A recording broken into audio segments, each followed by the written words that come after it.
Hello, everyone. I'm Theda Corns, the president of the Shoreline West Association of Neighbors, or SWAN. I have a disability called dystonia, so if my head moves, that's why. Welcome to the inaugural SWAN City Council Forum. It is my honor to facilitate tonight's discussion. I'd like to thank all the candidates for taking the time to talk with us, and all the residents who are joining us, and the SWAN Steering Committee for helping put this together. I'd also like to thank Alex Brown, who developed our timer. To find out more about SWAN, visit our website at www.shorelinewestmv.com, which is in English and Spanish. We also have a Mountain View Westman School Board Forum on Saturday, October 3rd, 7 p.m. to 9 p.m. You can sign up on our website. Just a brief overview of how things will work tonight. We have a timer window, which you can see at the top. To be fair to every candidate, we'll be strict about time limits. The timer will indicate whether each candidate has 90, 60, or 30 seconds to answer the question. I'll also be saying this when I ask the question. I'll begin by asking each candidate to introduce themselves. We then have 4 questions developed by the steering committee and 3 questions from SWAN residents. We'll have time for live Q&A near the end. If you would like to submit a question to the candidates, please type it in the Q&A box, and that's the box at the bottom of your screen. You may need to scroll down with your cursor to see it. To everyone, we'd like to keep this a respectful dialogue, so please keep this in mind as you ask or answer questions. If someone is disrespectful, we may have to remove them. We've always had diverse neighborhood gatherings with people from many different backgrounds and viewpoints discussing things amicably. So I hope we can continue that tradition tonight. So without further ado, I'd like to call on Alex Nunez for his opening statement. Yes, thank you so much, everybody, for being here. So my name is Alex Nunez, I guess you can see. And the reason why I'm running for city council is I genuinely believe that it is the responsibility and mandate of government to look after the fundamental well-being of all residents ahead of all other interests. I've lived here in Mountain View for quite some time now. Before you blink, time has just kind of flashed by. And I've settled into a family here that I plan to grow and want to make this my long-term home. However, many young people such as myself look to our future and we have very little hopes for equity because all of our retirement money, all of our future college saving funds for our children who are yet unborn are going to primarily landlords. And now more than ever, we need to have more housing production and to be able to preserve the low and middle skilled workers who work in our community for our community to be sustainable and available to us over the long term. So I'm running in order to make sure that we have the political will and courage on our city council to be very aggressive in tackling these issues, which are interconnected, which affect our environment, which affect our social fabric, and which also affect our economic standing as an entire society. So I respectfully ask for your vote in order to have this fresh perspective on the council, this bold and courageous political will that we need to move. And now I'd like to introduce Paul Reynolds. Thank you. As everyone well knows, this is a very unusual time in our community. From wildfire smoke to heat waves to a COVID pandemic that continues, this is just a once in a generation unique time. And as we all work to rebuild, that presents opportunity as well. Presents opportunity to build a community that works better for everyone.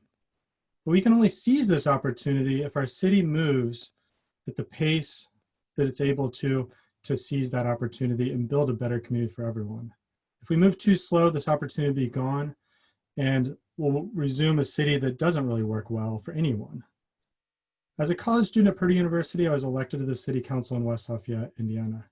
During my time there, I brought together a community to help build amazing projects and really move a city in a much faster pace than what we see here locally today. So since that time, I've worked as a software engineer at the New York Times, Google, and now Waymo.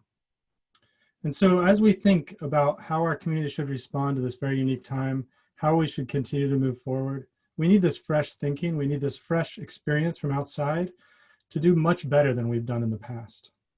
And so I look forward to the debate tonight. I look forward to hearing everyone's ideas. As always, they're always very interesting, and thank you for the time. Now I'd like to introduce John Lashley. Thank you. My name is John Lashley. I'm a proud worker, renter, and activist in Mountain View. First, thank you to SWAN for holding this forum. In Mountain View, we're fortunate to have SWAN as well as other neighborhood organizations and associations. Right now, during the pandemic, more than ever, we need neighbor-to-neighbor solidarity, mutual aid, and support.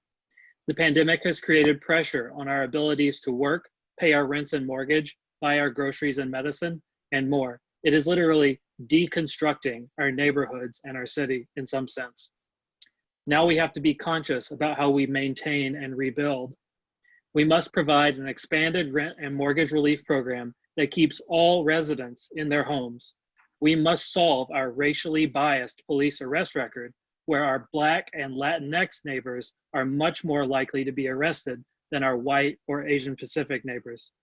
We must expand our critical renter protections to all renters we can, including mobile home residents.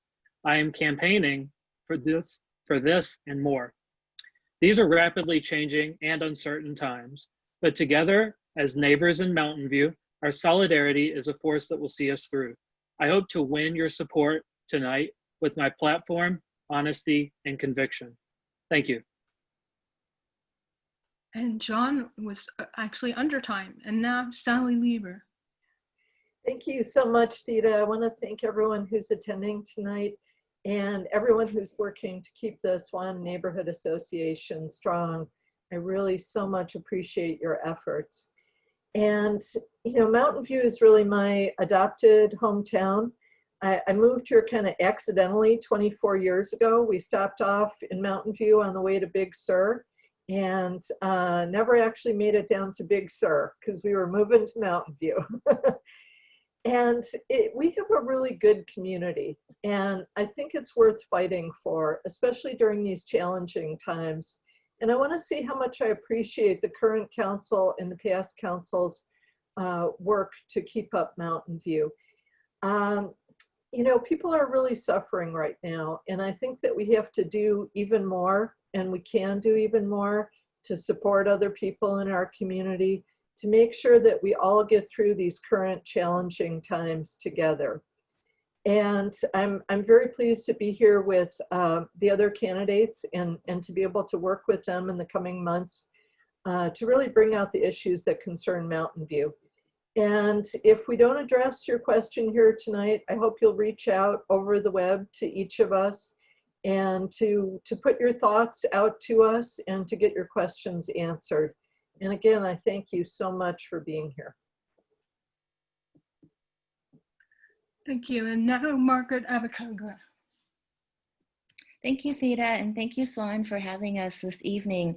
I'm Margaret Abakoga, and I'm your current mayor. I've had the honor of serving on the Mountain View City Council for 12 years, and this year as mayor during the pandemic and nationwide civil unrest, I've worked really hard to successfully respond to our community's concerns and needs.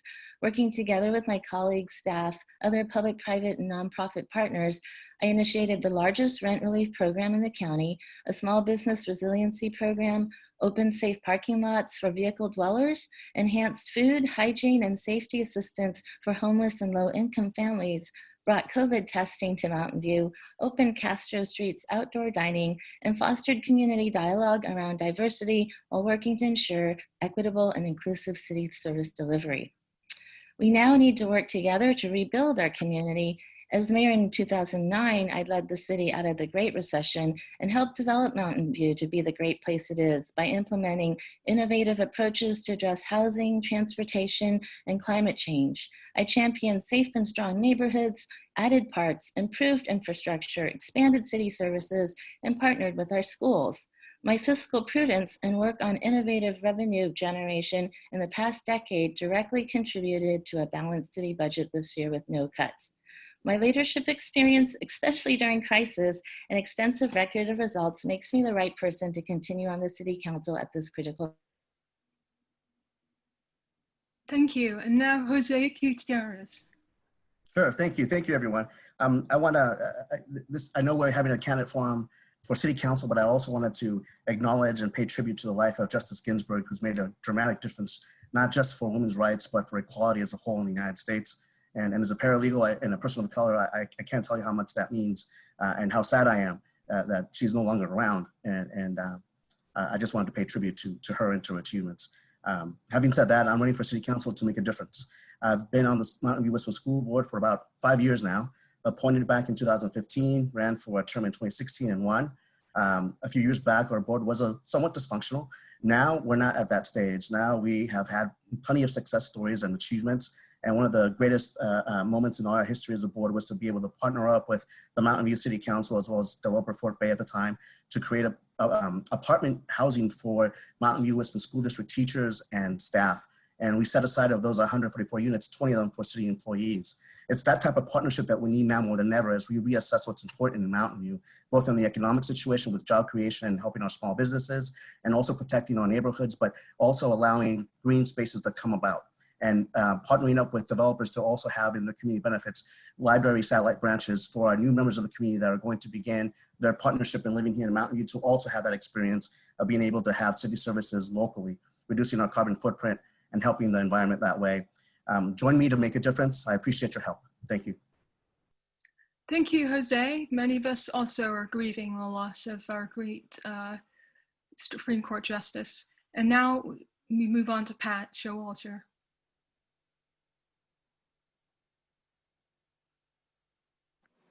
There we go.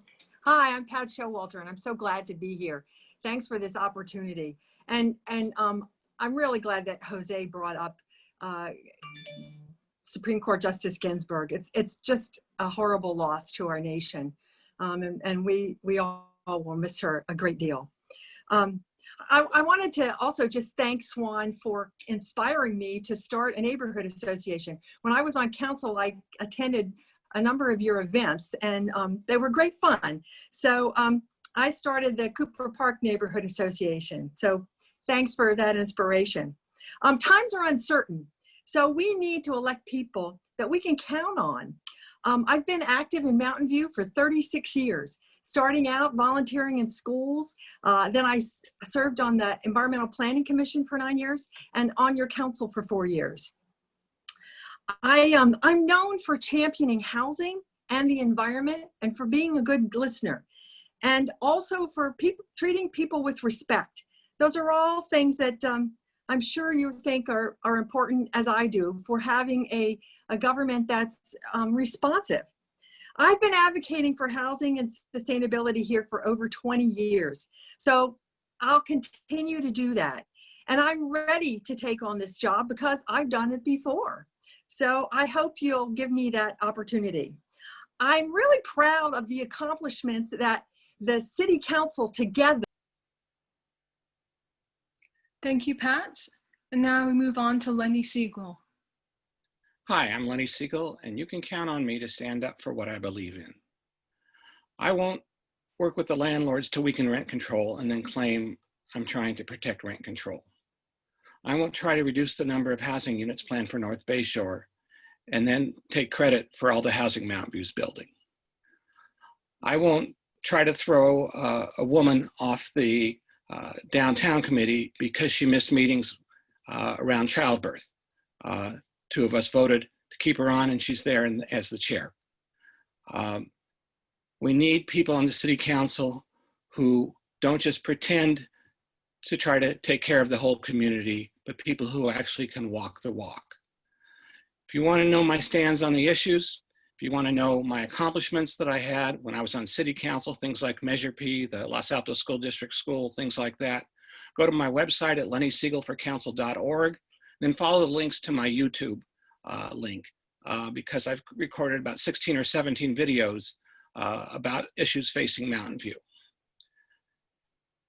Here in Mountain View, we treasure the socioeconomic and cultural diversity of our community. And I think it's the job of the City Council, even in times of crisis like this, to make sure that we not only preserve our neighborhoods, but preserve the character of our community. It's a great place to live. And thank you for organizing this forum. Good to see so many people out on a Saturday night. Thank you, Lenny. And last but not least is Lisa Manichak. Thanks, Theda. As you just said, I'm Lisa Matichak, and I appreciate you holding this forum tonight. It's been an honor to be on the council these past 4 years, and I'm running for re-election to continue to champion great neighborhoods and a great quality of life for Mountain View residents. I've lived in Mountain View for over 20 years, and like most residents, I love my neighborhood and I love the city. I got involved locally about 10 years ago when I was the founding president of the Wagon Wheel Neighborhood Association. And being part of a neighborhood association is one of the most rewarding things I've ever done. I've met so many wonderful people, not only in my neighborhood, but throughout the city as a result. I work in the tech industry, primarily in the cybersecurity sector. And while the council has accomplished a lot over the past 4 years, there is still a lot of work to be done. First and foremost, we need to help our residents and our small businesses recover from the pandemic. And we need to get the city back up and running safely for not only the city employees, but also our residents. I think this is going to take a while, and it has to be prioritized over other things we might be doing. I look forward to our conversation tonight, and I would appreciate your support. Thank you. Thanks, Lisa. And now, as you can see, we're going to shuffle and we're going to move on to the SWAN Steering Committee questions. This one is 90 seconds. What is your position on making Mountain View a more bike and pedestrian friendly city? What are your thoughts on projects like the California Street Road Diet, the Latham Bike Boulevard, and the Villa Street Overpass? And our first person is Lenny Siegel. Oh, he's muted. You said something about California Street, which I didn't hear you clearly. California Street Road Diet, the Okay. Latham Bike Boulevard, and the Villa Street Overpass. So I support all of those. As many people know, bicycling is normally the way I get around Mountain View. And we need to add bike lanes and make our major thoroughfares more friendly to bicyclists. We seem to be doing a good job of trying to make it easier for people to get across Central Expressway and the tracks. We need to think about El Camino. I love the fact that I can bicycle under El Camino on the Stevens Creek Trail.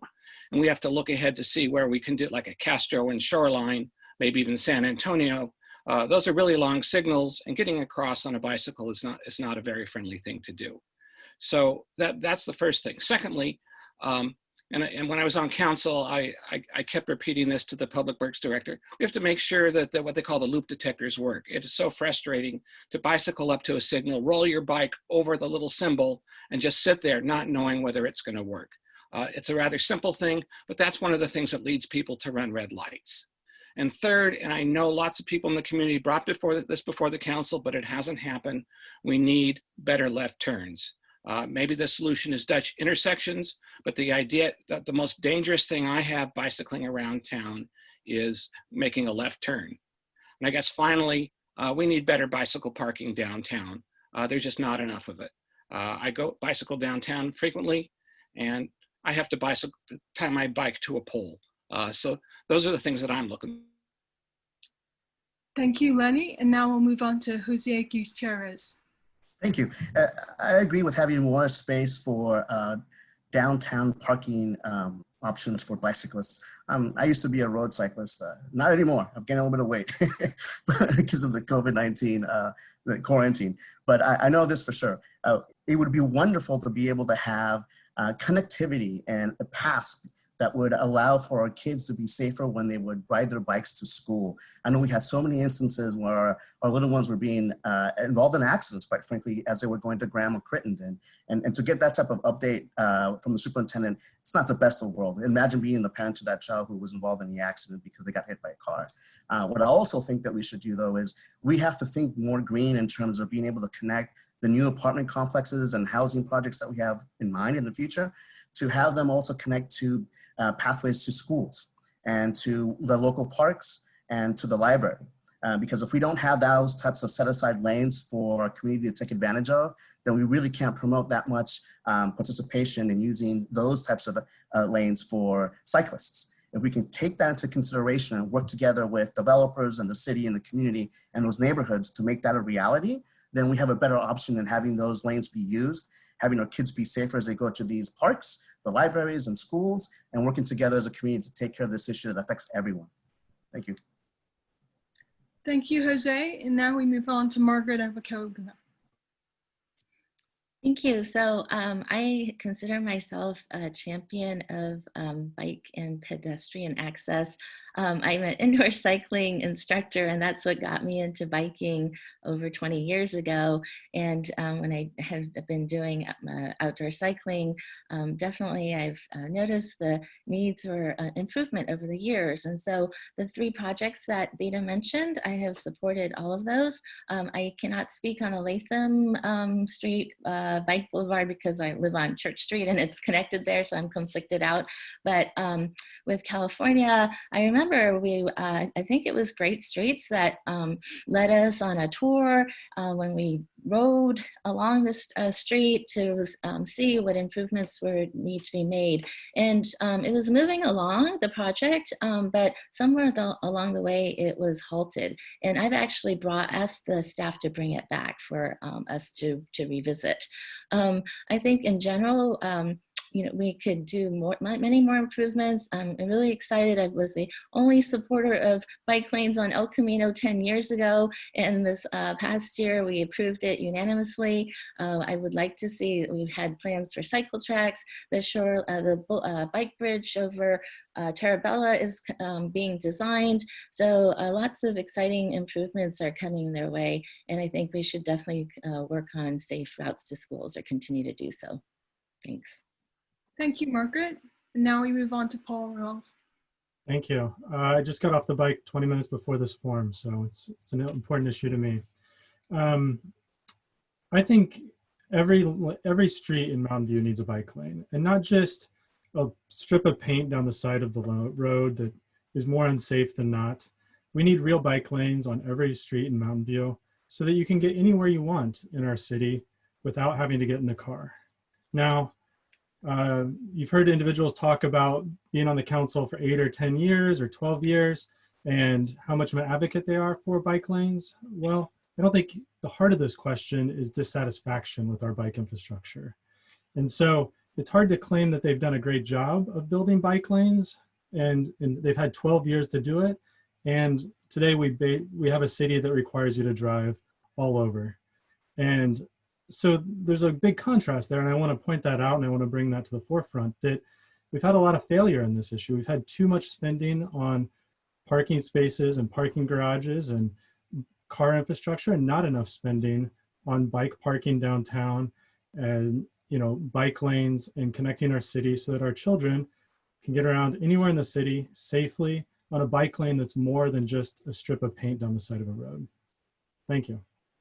Thank you, Paul. And now we move on to Lisa Madachek.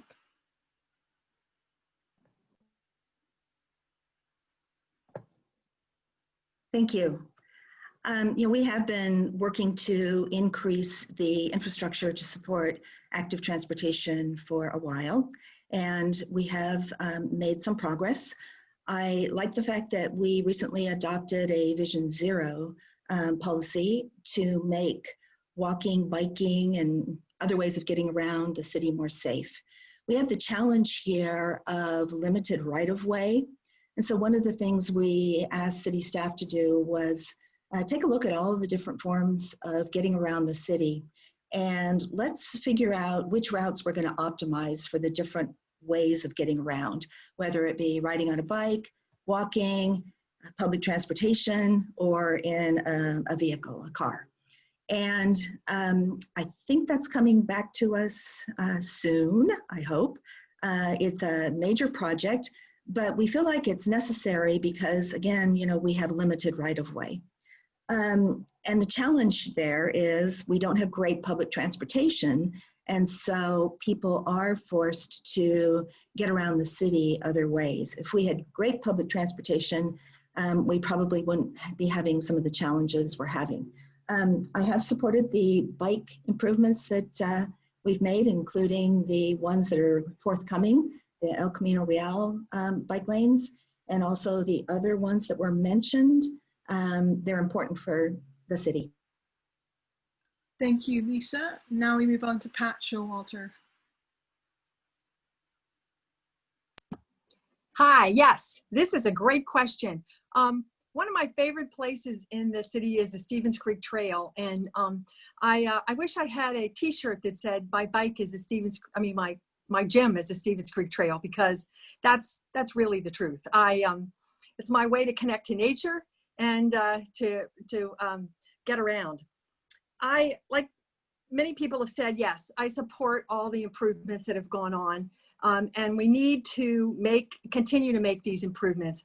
I'd really like to see them speed up the rate that we do that, but there's been a problem with the staff that we have. I think we need to look at hiring consultants to help get that sped up. Particularly with COVID, biking has become much more important. I think it's the social distancing transport that we can do. You don't have to get close to somebody to bike. And Mountain View's flat relatively, and so we can get around on a bike. We need to make sure that everybody who wants a bike has a bike. There are a lot of people who don't have bikes, and we need to help them get bikes. And we also need to we need to work on the Castro Street underpass. That's another one that wasn't mentioned in these improvements. That's in the plans, that is going to improve the connection between Old Mountain View and the Moffett. Thank you, Pat. And now we move on to John Lashley. Thank you, Theda. I do support the developments you listed. I'm a cyclist myself. I work at LinkedIn. I live about a mile and a half away, and I do bike there. Not every day, but proudly have earned my bicycle to work shirt 2 years in a row now. So I would do it more if I had a protected bike lane. In general, I favor the development of protected bike lanes all across the city wherever we can. Protecting bike lanes is a question of land use, or it's a question of how we prioritize our infrastructure between cars and street parking or bicycles. I believe that we are too far in the direction of privileging car transport, and more people would get cars off the road, thereby tackling the car emissions problem we face if we had protected bike lanes. So like everyone else I've heard so far, I support going more into the bicycle direction of the bicycle car equilibrium. Like Lenny said, we do need better bicycle parking. When I bike to Castro Street, I secure my bicycle to a pole or one of the few bike racks. We need better parking in that way. And when we create our new communities and our growth areas, we have to create transit-oriented, walkable, and bicyclable communities. So I will support all these things. Thanks for the question. Thank you, John. And now we move on to Sally Lieber. Thank you, Theda. I really do support the California Street Road diet, and it is just so tragic that 3 individuals have lost their lives on California Street in the past decade. And it really does scare me as a cyclist at times, because you're always within inches of someone opening their door. And I think that the Villa Street overpass, as was mentioned, and Latham Bike Boulevard are incredibly important amenities. It's really clear to me that we have to have more traffic calming on high-speed streets like California Street and Shoreline. There have been so many near misses there. And we have to take care of the broken, disconnected sidewalks that we have, especially near transit. There are so many instances on El Camino that are really a hazard. As Lenny mentioned, the transit, the signals at the lights are incredibly important. I think that we need more trail access points, and we need signage for trails. If you're at Shoreline and you try to find the Bay Trail, it can be very challenging. I would also like to have the city support state legislation on greater buffer zones around bicycles. And as Pat mentioned, I think we should make sure that every kid has a bike and a safe route to school. And we need to build a bikeway on the head. Thank you, Sally. And last but not least is Alex Nunez. Awesome, thank you. So for this question, I really see three parts to it. One, what is the biking infrastructure that is available? What are the destinations, or what can you do that is actually close by to where you live? And what are the other barriers that are preventing more bicycle-friendly infrastructure and transit methods around our town? I'll start with the first. With regards to the infrastructure, I'm definitely fully supportive of more bike-dedicated types of pathways, such as the Permanente Creek Trail, the Villa Overpass. These are very good ways to just favor bicycles and interconnect all our multiple neighborhoods. And I also think we need to fund this by getting much more aggressive with our community benefits, especially around commercial development. We really need to expect a lot more when it comes to bicycle-friendly infrastructure. With regards to the destinations, I fully agree that we need to actually kind of densify in a way that shrinks neighborhoods down. Right now, if you live in the south of El Camino and you forget your gallon of milk, you have to either hop back in your car or hop on your bike and ride it for a long time to get to the grocery store. So I think we need to make sure that we rethink our growth plans to make them a lot more truly neighborhood oriented. And then the third, I think a lot of people, also kind of forget that we have state laws like CEQA that actually, will mitigate, traffic flow for by preventing people like pedestrians and bikes from actually crossing, which is making it difficult to cross places like El Camino. So we need to tackle that too. Thank you, Alex. We now move on to our next question, which is 90 seconds. With the delisting of the former Jasco Corporation location on Villa Street as a Superfund site, do you feel there should be further cleanup mandated for the safety of the community? And our first person is Jose Gutierrez. You have to. You got to be responsible to the community. There's no other way around it. If you want to promote development in that area, you have to make sure that it is safe.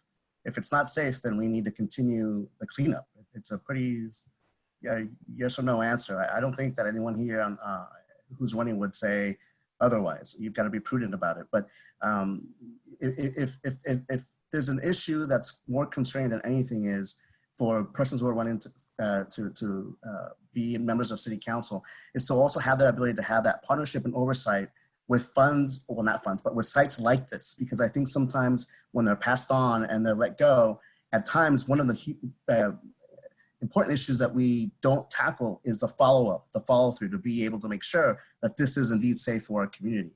That's where we come in to be able to ensure that, because if we don't do that, we're not doing part of our job. And we need to be specific about the site. We need to be specific with the ownership of this former site and let them know that, no, this is not enough. We need to partner up to figure this out and put the onus on them to be able to follow up with the cleanup. If need be direct and upfront about it, because nobody wants to mess around with anybody's life.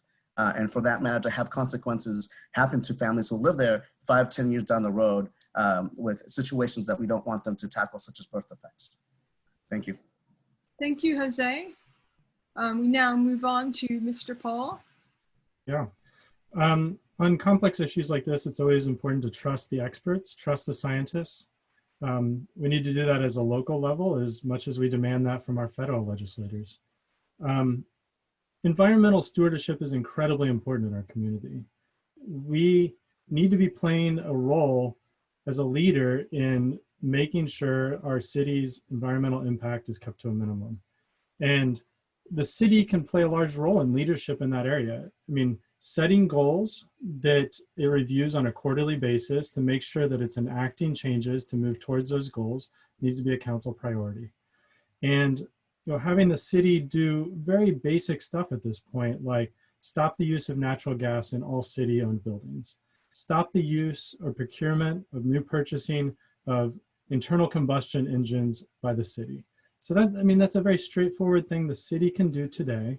It doesn't make sense to buy a new internal combustion engine vehicle that's going to be in the city fleet for a decade or more when everything we know about environmental sustainability. And so I think the question is very important and it's very specific. And on that specific question, I think it's important to trust science, trust the experts on this issue. And I think on the broader issue before the council of environmental sustainability, the city can do far, far more. And we need to see that action quickly, and we can't wait on that. Thank you. Thank you, Paul. We now move on to Margaret Ebakoga. Thank you. So as a breast cancer survivor, health and safety have become a priority for me. It's always been, but even more, I'm much more aware and conscious and mindful of it. And when it comes to environmental cleanup, I do expect it to be done at the utmost level. There are many agencies that are involved in these cleanup sites. I've been a part of some of them, such as the Regional Water Quality Control Board, and right now I'm on the Bay Area Air Quality Management District. So there's definitely a lot of science involved, and it can be very technical. So I do depend on the experts and the science and for the expertise to guide us through these decisions. But I've always questioned, and it's a challenge in a city like ours when we're trying to, for instance, build more housing. We do have a lot of these cleanup sites, and there are mitigation efforts. I remember talking about vapor barriers, but I've also questioned whether those are strong enough, and at some point they do deteriorate. So I do expect us to continue to be vigilant and require the utmost attention to cleanup efforts. Thanks. Thank you, Margaret. Now it's Sally Lieber. Thank you so much. Well, I'm really mindful of the fact that we have a national expert on this in our midst, and that's Lenny Siegel, who has worked for decades on toxics issues. But I will say that the issues that are presented at this particular site of PCE and TCE contamination are a concern. And even when there's pumping done at a site, sometimes it can go on for decades. And there are minute amounts that are left there. There has been a concern raised for neighboring properties, neighbors who live there, regarding the impact of construction at the site. And I think that we have to really apply the precautionary principle of taking the most protective actions that we can. And I know that there have been instances throughout the South Bay in the past where there was construction and those situations weren't observed. And so I think we have to just be very, very mindful of balancing that and taking all of the precautions that we possibly can. And I think that we can also be good activists in saying that we want to reduce our use in our states. Thank you, Sally. Now it's Pat Showalter. Okay, yes. Well, Lenny is coming later, and he really is the expert on this. But I am an environmental engineer. I've worked in water all my life, but I have worked a little bit on toxics cleanup. And it is something that we need to really listen to the scientists on and follow the procedures that are required to make the situation as safe as possible. When I was on the Environmental Planning Commission, I was very actively involved in the cleanup that was needed for the site of the Fairchild site, which is now Wishman Station. And it was really important that we got the proper questions answered so that we could feel confident that the residential community that was built there would be protected. And then as time goes on, from time to time, it's necessary to go in and remeasure things to make sure that indeed what was done is still working. So I would certainly be a strong proponent of all of that. The other thing I think is important to mention about this is these are environmental justice issues. And I think in the recent past, with all the racial issues that have been brought forward to us, environmental justice is a big part of them. And we need to be very very much on top of them in our own community. Thank you, Pat. And now, Alex Nunez. Yeah, definitely. So with regards to this site, it's important to definitely remain aware that the City Council has already approved the project that is currently being developed on the site. I live really close by. I live here in Shoreline West, and I'm seeing the construction happening. That said, I fully 100% agree that it is important to be keeping in close contact with experts about what the levels of contamination are, and make sure that we do provide injunctions on moving forward with the project if they are being found to exceed what is beyond human safety. So I think, again, it's important to lead by maintaining close contact with the experts. And because the property is still subject to state oversight, I think that right now we need to make sure that we are, again, continually reaching out and staying in touch and shutting things down if it does start to exceed those levels. But I do want to also touch on that point of environmental justice. So some of you may not know, but I'm from the southeast of Los Angeles. And I guess about like 5 years ago, we found out that Exide, which is a very big battery company, essentially was sending plumes of lead and crazy contaminants out into the neighboring area. And recently a plane dumped jet fuel over like my family essentially. So Shoreline West is the most diverse neighborhood, and that's also the perspective that I would want to bring on council is environmental justice for sure. So thank you. Thank you, Alex. And now John Lashley. Thank you. So the question, do we need further cleanup? I believe that it is not possible to overinvest in the health of the community. This is a matter of public health. This is a matter of environmental justice. And we frequently see that on sites such as this, the property value would be lower. We would have, on sites such as this, the development of land for, working class people or lower middle class. And that's where the justice component comes in. We have to continuously verify that this is suitable for, human habitation or for health. And I would support the doing so going forward. But in addition to the technical question of, is this habitable or not, which would be, decided by engineers and scientists, not by a city council person, but certainly in a consultative capacity to them, is the question of the public trust. As a city council member, it will be my utmost priority to maintain the public trust that they have access, that they have a voice, that their concerns are being heard. When it comes to any sort of development, but especially issues of environmental justice, we have to listen to create opportunities for the community to be heard, their concerns to be addressed, and that's how we maintain the public trust. So we can't be on every street in our community, but we certainly can listen to the voices endemic to that community, and I will do so. Thank you, John. And now we move on to Lenny Siegel.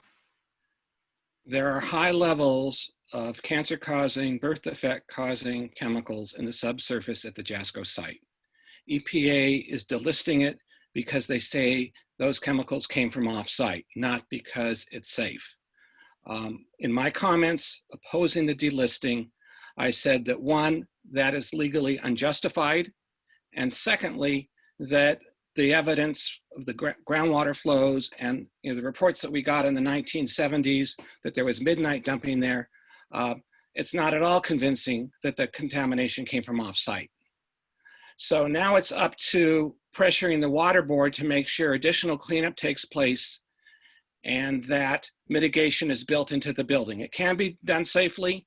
EPA has been doing that elsewhere in Mountain View, but this is a site that hasn't gotten enough attention because it's a lot smaller.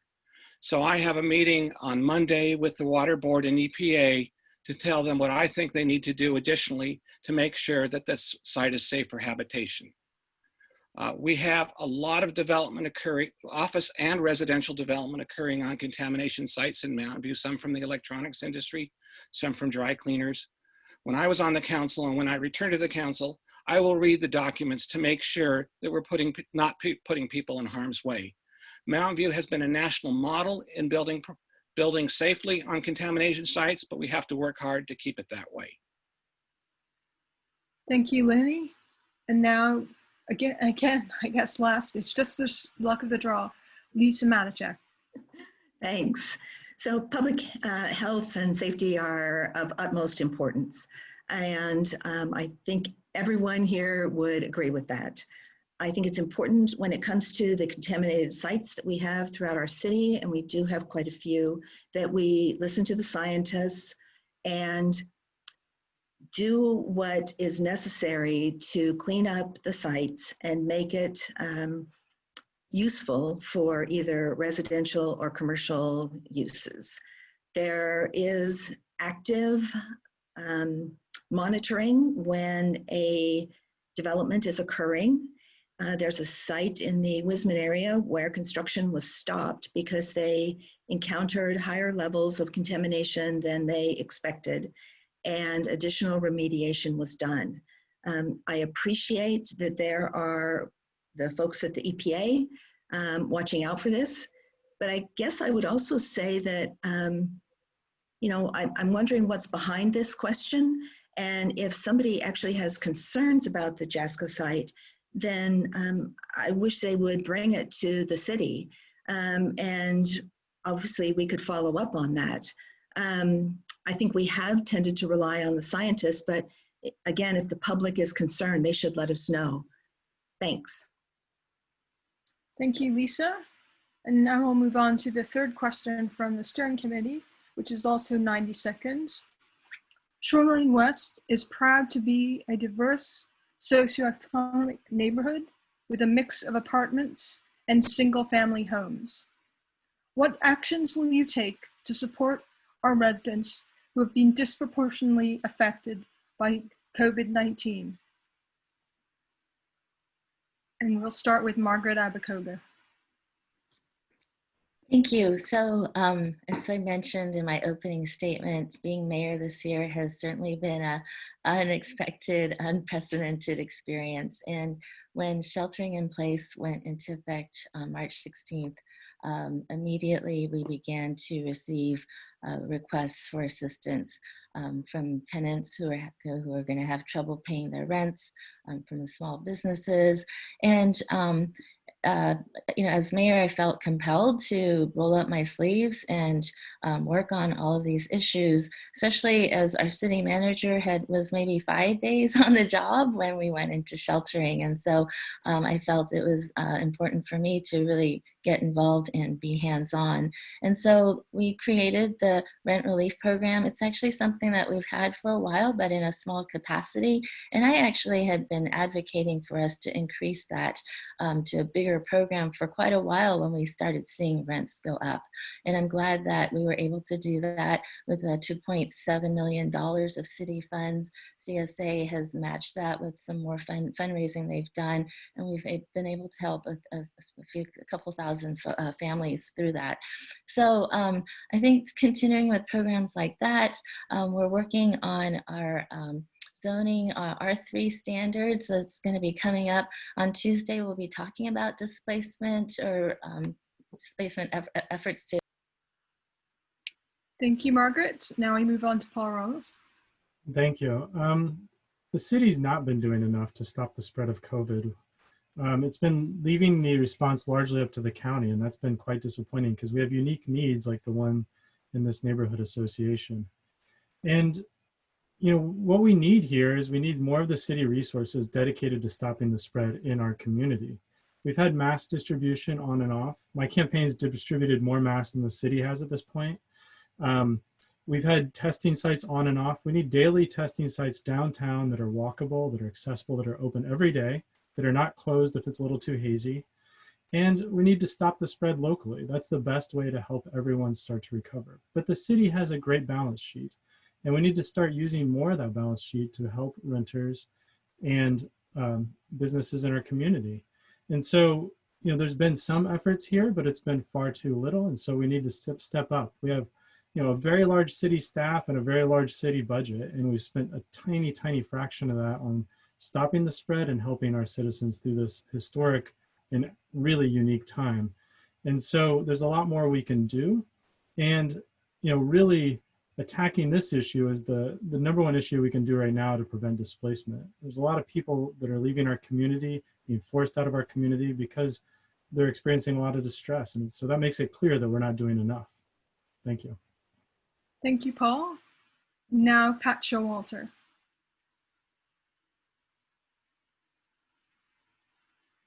Oh, she's muted. Sorry, here we go. I'm really proud of the program that the City of Mountain View has developed for COVID, particularly the rental assistance. When I was mayor, that was part of the homeless prevention program that we got off the ground. And it needed to grow, and it has, and that's good. It may need to grow more. I think that though, another group that we really have to give special care to are essential workers. Those are people who have to go to work every day. Most people in Mountain View are actually working from home, but essential workers aren't, and we need to make sure that they're properly protected. But I think the thing that the city can do the most is assist with our homeless population. Everybody now needs a shelter so they can shelter in place. It's just a simple, basic need now. And so we need to be very protective of those shelters. I think that this goes to the situation with RVs. It's great that the safe parking has finally opened up. Very, very glad to see that. And I'm really looking forward to the Operation Home Key, which will be other places. But it's very important that we take care of our most vulnerable residents and we provide them with shelter. Thank you, Pat. And now, Alex Nunez. Thanks, Tita. So as both a proud resident of Shoreline West, as a member of our neighborhood association steering committee, and as a member of the diversity that you mentioned, Tita, I have come to understand the unique needs of our community. And I can say unequivocally that the current rent relief program and the current eviction moratoriums are set to leave many of our residents out in the dry, like out hanging out in the cold. I forgot that saying, but I'll tell you why. I have, through my travels here in our neighborhood, I have met people with children who are currently working 3 hours a week as a line cook and have to pay rents in the thousands of dollars. And the math does not add up. What we need to do to protect our people from COVID-19, both as a public health response and as a socioeconomic justice response, is to eliminate eviction as an allowable civil remedy for the failure of payments of rents caused by the loss of income due to COVID-19. This is a public health response that we need to take. Furthermore, we need to make sure that we're increasing our partnerships with the county and the El Camino Healthcare District. There's a reason why the city does not do COVID response in the same way, and that's because it would be foolish of us to get in the way of the people who know how to get that done. We need to facilitate partnerships, not fly in the face of them, and that's what I would do as a city council member. Thank you, Alex. And now John Lashley. Thank you. I appreciate the question of how we'll protect our neighbors and maintain our city. That's why I addressed it partly in my opening statement. Right now, during the pandemic, every eviction, every displacement is a public policy failure as well as a public health risk. That's why my entire campaign, I have pledged to take every action under my power to prevent every possible eviction due to the pandemic. Until now, I favored extended the eviction moratorium as long as we could. Now there is some question with the state law AB 3088, whether that is possible. What is clear now under 3088 and going forward is that we must expand our rent and mortgage relief program in order to keep everyone in their house. It is clear how we can do that. We have to expand it to pay for it. And as we heard earlier today in the webinar from the Tenants Coalition, we heard so many stories of even people who are afraid to access this program because they're not sure if they're eligible or maybe they're not sure of their immigration status. We have to create this program in a way that is accessible to every resident, and I will advocate to do that. And furthermore, we have to do it in a smart way. Councilmember Hicks at the last meeting said we have to do it in a way that doesn't bid up rents, and I agree. That's what I'll advocate for as a member of the city council. We have to fully protect all of our residents in every neighborhood during. Thank you. Now we move on to Lenny Siegel. Yeah, I appreciate what the city and Community Services Agency and others have done to address the economic impacts of the COVID-19 pandemic. But I think everybody involved knows that it's not enough. We need to put more city resources into it. We need to fight for more state and federal resources. There are actually some state housing programs that we have a hard time accessing because our housing is too expensive in the first place.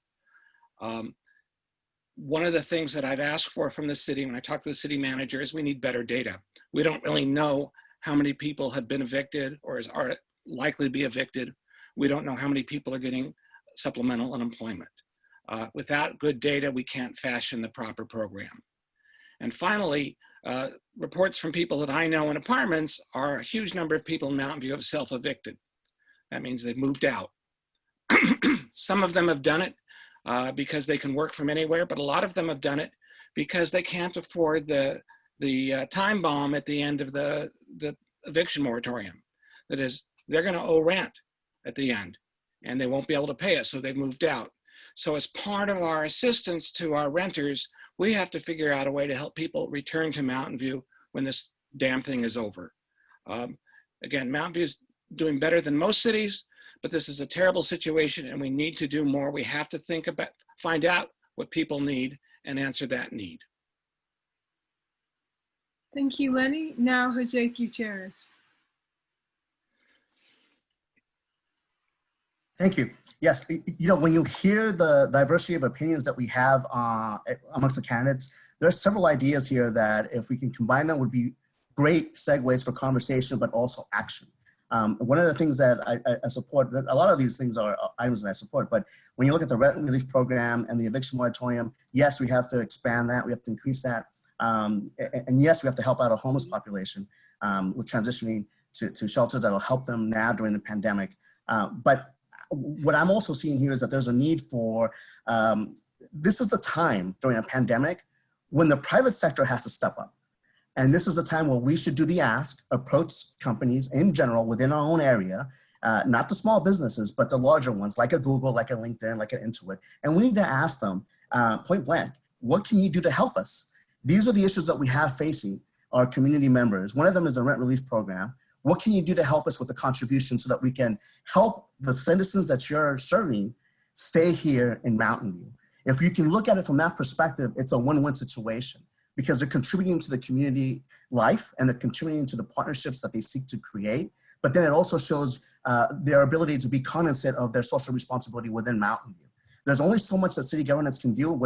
They're doing everything they can to make it happen, but we need more help other than from the state. We need help from the private sector. And we need to step up and make that relationship happen and ask happen so that we can get results from them, because I'm sure the last thing they would say is.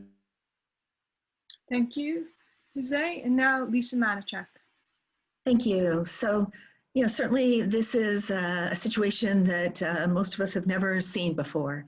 And I think the key is remaining flexible and trying to anticipate, trying to respond, trying to figure out what's the best path forward.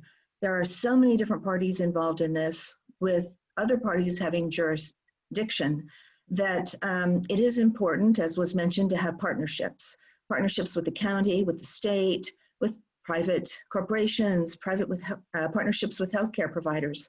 And I actually think Mountain View's done a pretty good job of this. We've brought more testing to Mountain View than other cities in the North County. We have this rental assistance program that's, you know, the biggest around.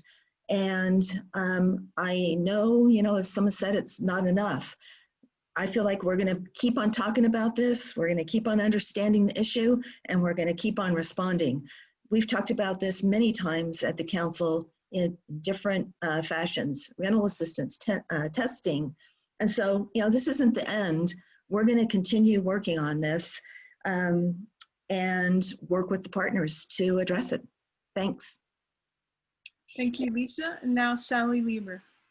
Thank you. Well, the COVID situation and the combination of it with the fires is a problem and a tragedy that we perhaps didn't see coming, but we should have seen coming. And we must be cross-trained to deal with multiple critical incidents at once. I'm very thankful for the efforts that council has made so far, and I do think that we're going to have more rent and mortgage relief for our residents and for small businesses as well. I think that we also need to be prepared to bring in other services to help meet the legal needs of our residents in terms of their homes and their situation. And I do think that we need to push on county, state, and federal decision makers about some of the specifics. It's great that we have had testing at City Hall, but the people who got tested at City Hall, it took 15 days to get their results. And that is just not something that is useful. I think that we also have to be much more nimble in meeting these needs as they're emerging. I'm very disappointed that we missed having more protective standards in place than the state law by just 3 days. And so I think we have to take action in a much more quick way than we have in the past. Thank you, Sally. And now we'll move on to a question that will be 1 minute. It was asked by the steering committee, but actually also Lisa from our audience also asked this question, which is, do you support or oppose Measure C, which prohibits oversized vehicles from parking on narrow streets like Crescento Avenue? And we'll start with Lenny Siegel. I initiated the petition that led to the referendum. I'm definitely opposed to Measure C. I'm opposed to any citywide banning of people living in vehicles on our streets unless there's a place for them to go. And although we finally opened safe parking, there just aren't enough places, and there are too many restrictions and not enough services. But one of the things I want to take issue with is that proponents have argued that this is to keep people off of narrow neighborhood streets. Well, most of our streets are much less than 40 feet. Most vehicles don't park on our neighborhood streets. I'm the only one I know who went out and actually measured Crescento and Wentworth and Continental Circle. And these streets are almost 40 feet, just under 40 feet, except parts of Continental Circle are just a little bit more. This is designed to throw people out of town, not to keep them off of narrow neighborhood streets. At a time like this, a horrible economic situation, more people are losing their apartments. We need to be considerate and plan ahead so that people have a place to live, and hopefully we can get them back into permanent housing. Now we have Alex Nunez.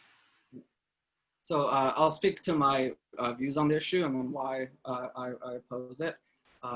And the first is, I think that the most unfortunate part of this whole issue is the way that as a community we have drawn battle lines over it.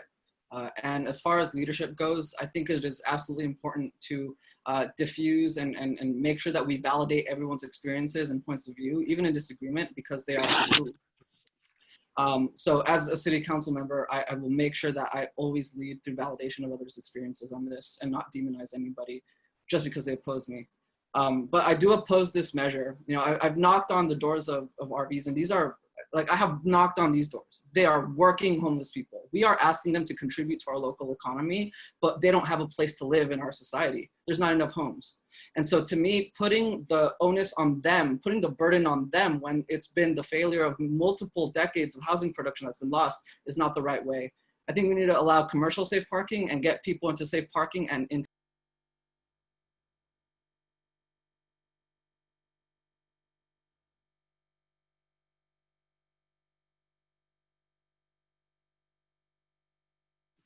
And now we'd like to move on to Jose Gutierrez. Thank you.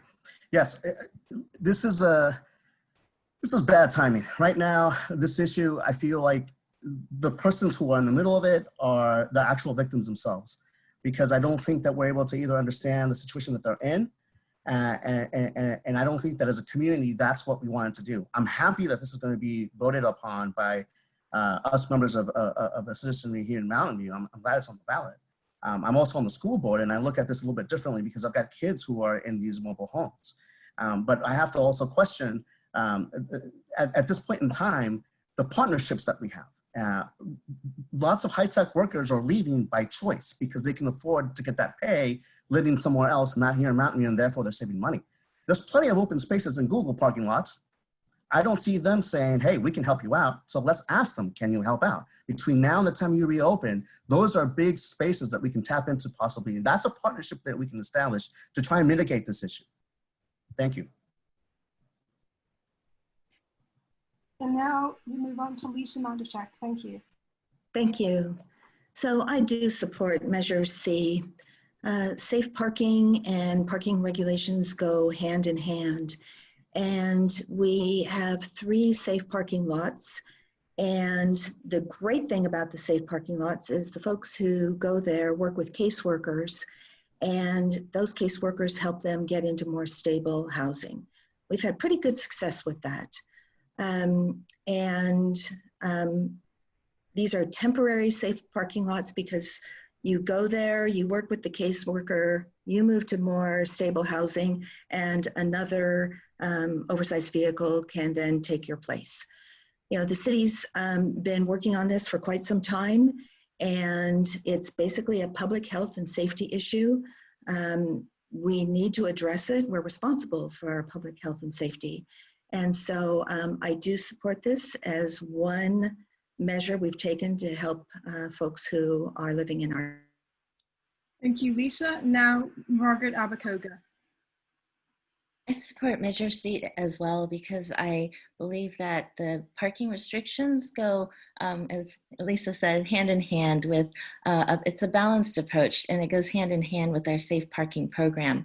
We heard that from folks who came from Santa Barbara who have a very strong and successful safe parking program. They said that restrictions are needed for the safe parking program to work and to incentivize folks to use those safe parking programs.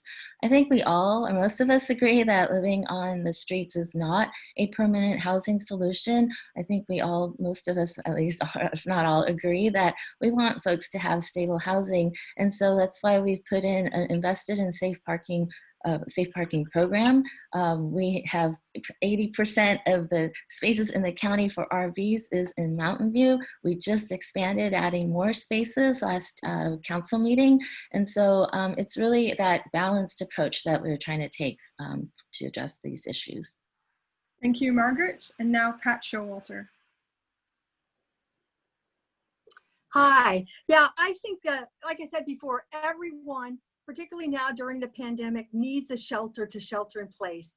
And I'm concerned that this will lead to homelessness. So I oppose Measure C. Building on what Lisa said, we caseworkers connected to people in the safe parking program is incredibly effective. So one of the things we need to do is get more caseworkers. There's a short supply of them.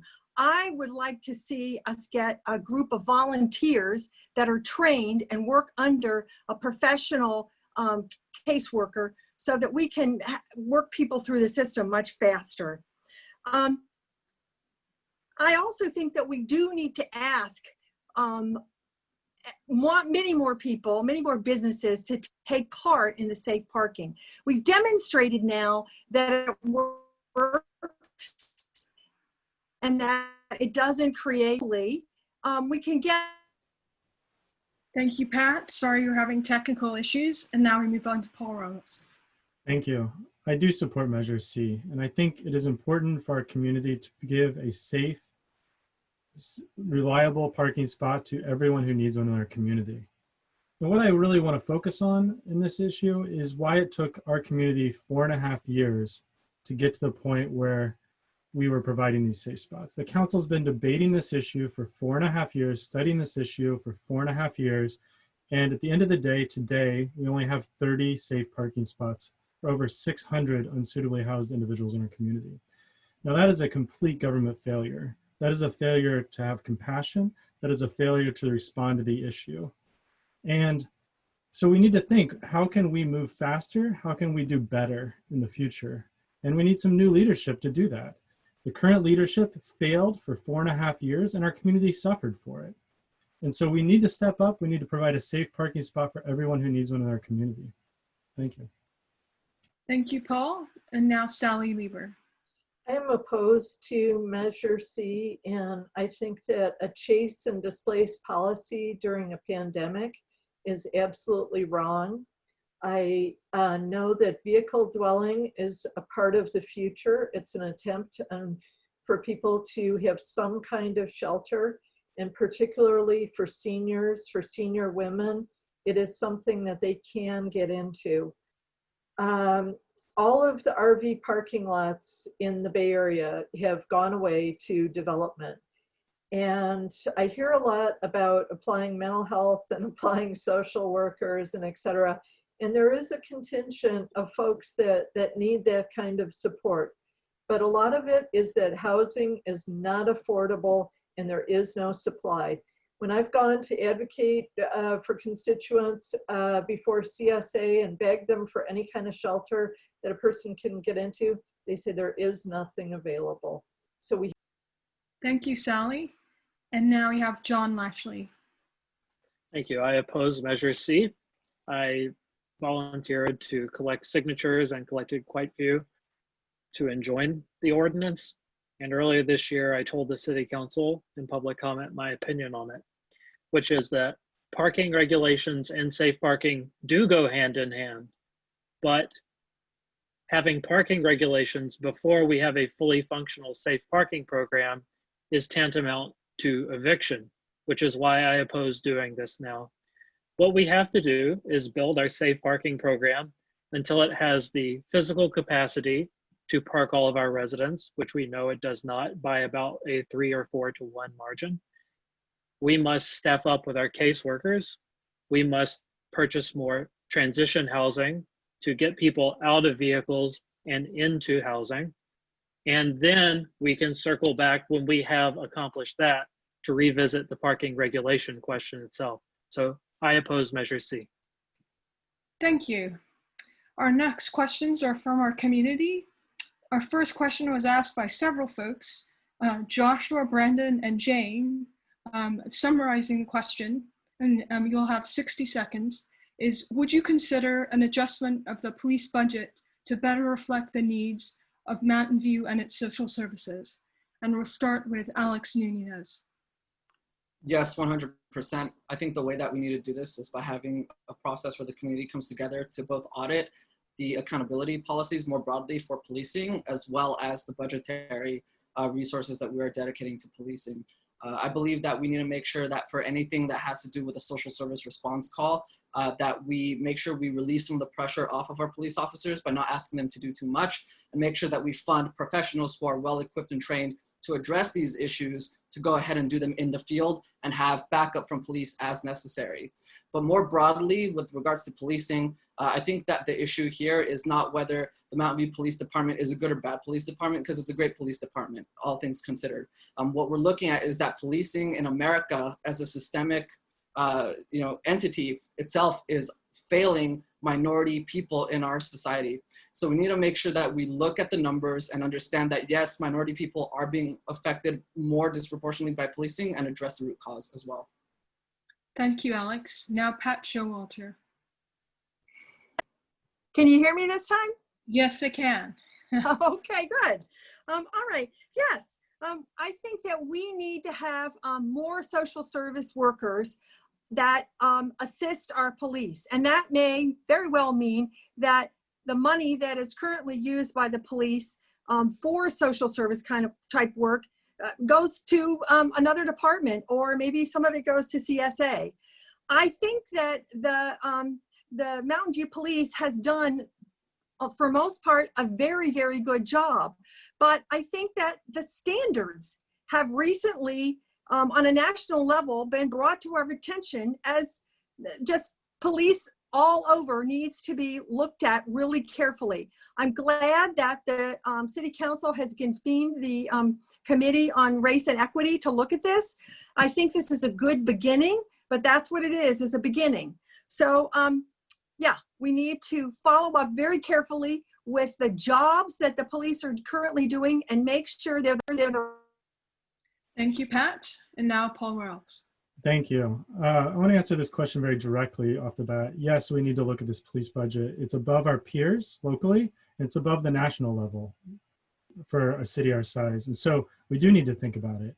And we saw a terrible process earlier this spring where the city refused to listen to the community when they asked questions, hard questions about the police budget and some of the toys that were in there, why we need a second police drone, why we need to replace some guns that are perfectly fine. And we see some really corrupting process here where the current council gives raises and then accepts political donations from the police union. And so that's why I've pledged that I will not accept police union contributions, that I will make sure that we are listening to the community better, and we'll adjust the budget to reflect our community's priorities and our overspending that we have here in this. We need to do a lot on police modernization. And so even if we have a great department today, we need to make sure we have the best department we can, and we need to work on that every day. Thank you. Thank you, Paul. And now Lisa Mandachek. Thanks. So in the technical world, we'd say there's been scope creep among the police department. And I actually appreciate the fact that they have jumped in and addressed situations that perhaps are not their responsibility, because when somebody needs help, they need help. And I think we have been very open to taking a look at which organization is the right organization to respond when there are things like mental health crisis, substance abuse. And, the police department stepped in and is addressing that, but they're very open to saying, well, what is the right organization and how should it be funded? Is it the county? Is it the city? So I feel like we're on the path to address this, and there might be an impact to the police budget as a result of moving certain responsibilities to other organizations. Thank you. Thank you, Lisa. And now John Lashley. Yes, I do support a reevaluation of the police budget. Among cities in Santa Clara County, we are at the top for police spending, $537 per resident per year. Why is this? We are not a safer city. Why are our police less efficient? Why is our budgeting less efficient? We have to tackle all of these questions, as well as the critical fact that Latinx and Black neighbors in Mountain View are arrested at much higher rates than other neighbors. I take the demands of the Movement for Black Lives and the AIDS abolition movement very seriously, and I will strive to implement those as a city council member. In addition, in Mountain View, we have a problem of over-policing or proactive policing. This is a policy that President Trump supports, which should tell you all you need to know. We have to reduce over-policing and proactive policing. And I will do so by centering the demands of the affected communities who have been proactively policed in Mountain View. I reiterate, I support a reevaluation of the police budget. Thank you. And now Jose Gutierrez. Thank you. I hear the frustration and also the hopes and concerns from different parts of our community in Mountain, whether they're in my neck of the woods, on Latham Street with all the apartments here going towards Target in between the two 7-Elevens, over to Shoreline West, and then Rex Manor, and it goes on and on and on. But I also look at the police department as a partner, because I am on the school board, and we have them, along with the firefighters, come to our school sites and provide safety tips and build trust among our students so that they can then in turn believe that they're there, the police and the fire department, to help them in times of need. One thing that I do applaud Chief Max was his commitment that he still remains true to this point, which is not to act as an INS agent. When I was first elected in 2016, we had a conversation about this, in fact, at the Civic Auditorium. Make a long story short, he pledged at that time when we asked him if he would help out ICE, he said no. And to this day, he's kept his word. We need to reevaluate the process as it is, but we can't distrust them, because so far up to now, they've been a partner. Thank you, Jose. Now Lenny Siegel. So I organized 3 Black Lives Matters demonstration recently, and I feel very strongly about this nationally, but the Mountain View Police Department is not the Minneapolis or Portland Police Department. I got the police chief and the deputy to take a knee for George Floyd, and so we have to recognize that the solutions here may be different than elsewhere. I agree that we need to send people other than armed, uniformed officers to knock on the windows of vehicle residents and to answer mental health issues. But I don't object to the fact that we pay our police officers more than other departments. We have a more educated and more professional department because of that. We still have problems. The biggest one is the disproportionate stopping and arresting of young Black and brown people. We've got to do more fact finding, find out what's that happening, and fix it. It's a big problem. But in terms of the use of force, when I was on council in 2015, I met with the police department, asked about it. I was impressed by what they're doing to limiting the use of force. And I've seen over the years that they limit it compared to most of the other departments, even here in North County. Thank you, Lenny. And now Sally Lever. I think that we do need to use the momentum of the BLM movement to look at how we're doing policing. And I think that it's very clear to me that it's not about, are there horrible things that are being done by our police department, but it's really, what are the needs of the community that we don't even touch, we don't even meet? How many families are there that are struggling with a family member with a mental illness who have no one to call because they cannot risk calling people with guns? How many people that are homeless are our frequent flyers who we pick up time after time and take to the county hospital and never really find a stabilization solution for? I think that we have to look at innovations around mental health. El Camino Hospital is one of the few institutions that has a facility for postpartum depression, which frequently leads to women being in the correctional system. And we have to make more use of our paramedics. Thank you, Sally. And last but not least, Margaret Abakoga. Thank you. I'm very proud of our public safety personnel, actually with all of our city staff. And in terms of public safety, it's really what our residents demand is top-notch services. So I think that we have a very safe city. I think if you ask most residents, they'll say the same. And so I believe in the investments that we have put into our public safety departments. But I definitely think that this is an opportunity for us to review our services. And that was why I appointed the subcommittee of the council on race, equity, and inclusion, and we're doing that work. We've already had a report on the data from the police department about stops and incidents. We're going to do a deeper dive as to what those numbers actually mean, and have employed Stanford or partnered with Stanford to do that. In terms of mental health, we're already looking at other models, but I'll say it's very hard to find staffing in behavioral and mental health services, and that's one of our challenges. Thank you, Margaret. And now we have another 1-minute question from Paul. A national discussion has emerged about how zoning for single-family housing reinforces segregation by class and race. What is your view on low-density zoning, its interaction with economic status and race, and how will your view shape your decisions on city council? And we start with Lenny Siegel, I think. Yes. Well, although I live on a single family street, I've got a fourplex and a triplex across the street from me, and that's fine. There's another fourplex down the street. But I don't think we can say blanket that you can put fourplexes and triplexes everywhere. Mountain View supports having accessory dwelling units throughout the community. We have to ease up on some of the setback requirements, make it easier for people to do that. But I do oppose something that say you can put it everywhere, because you have to look at the particular traffic and parking issues caused by having increased density on existing streets. So although I'm a big advocate of building a lot more housing, medium density housing on commercial property, I still think we have to protect the character of our single family neighborhoods and make judgments block by block about where we want to allow fourplexes, triplexes, or even apartment buildings. Housing is a huge need. Mountain View's shown we can meet the housing need by converting suburban office parks to mixed income, mixed use, medium density neighborhoods. Thank you, Lenny. And now Margaret Abakoga.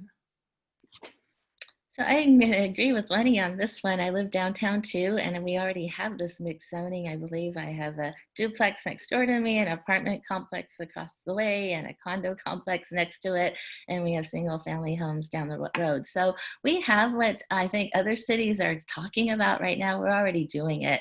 But I do believe that it really matters where this happens, and that was why we did the general plan update.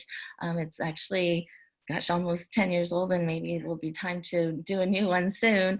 But that was when we got the community involved, and they told us where we can redevelop and build more. And that's what we've been doing with our precise plans that we've approved.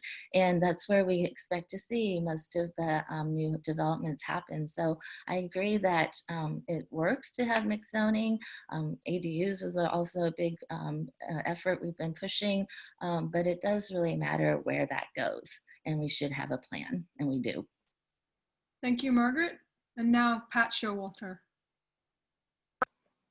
I'd like to build on what Lenny and Margaret have said. I think both of what they said is very, very reasonable.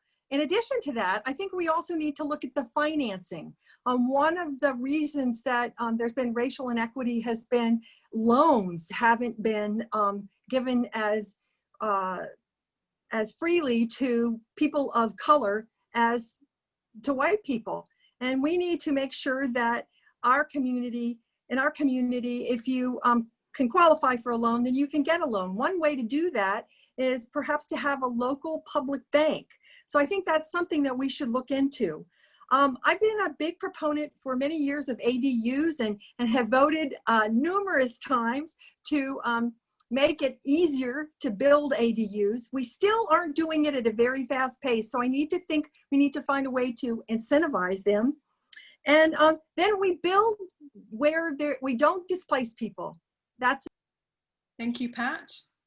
And now Sally Lieber. I very strongly support mixed zoning, and I think on the ADU question, I would like to see a program similar to Santa Cruz County, where they provide pathways for ADUs, financing for ADUs, and then work with their community organizations to pre-qualify tenants for those ADUs. And I also live in a neighborhood that has single family homes, duplexes, apartments. We had a group home in our neighborhood until that went away and got turned into Airbnb.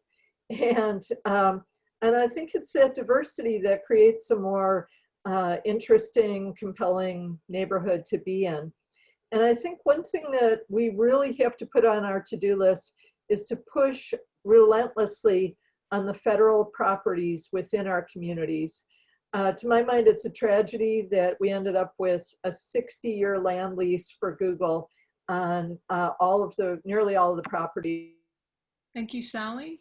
And now Paul Rose. Thank you. Our community has a yearning to live up to our values.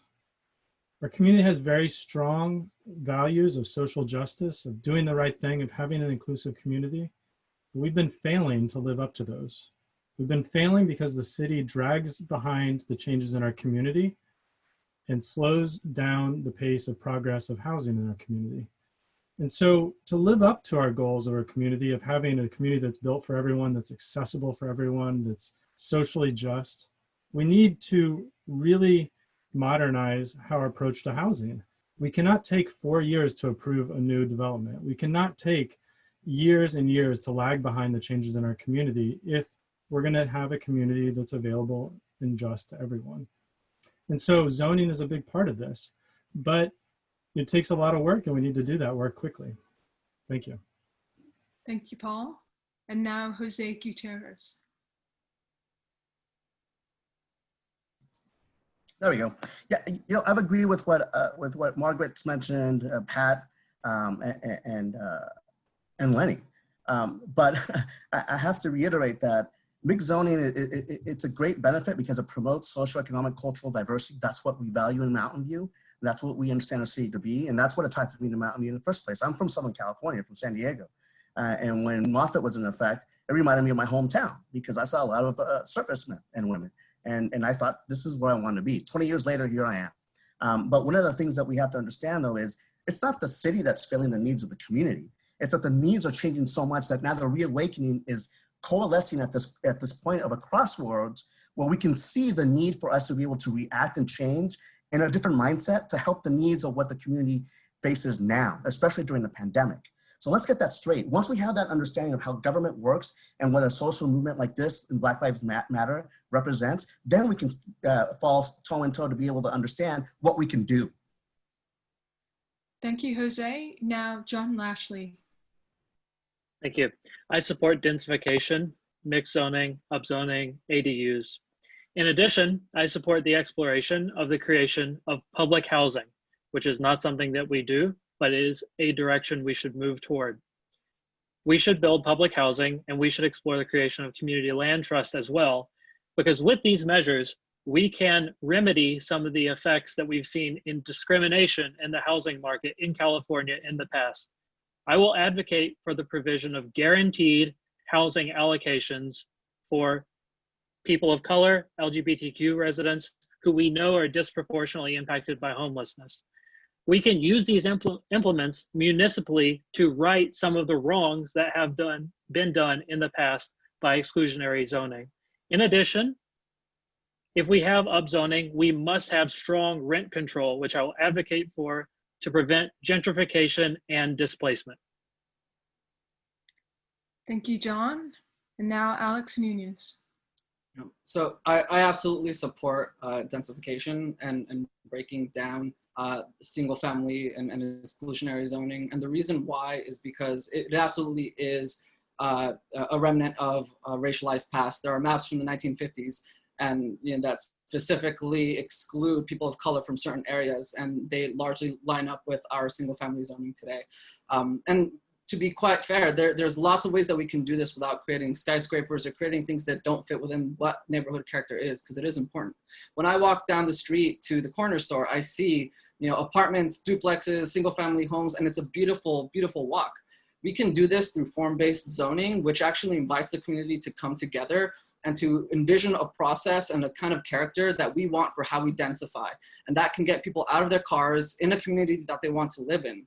Because the fact is, right now, you can already build an ADU and JADU on an existing single family lot by right. So we should take that into our own terms. Thank you.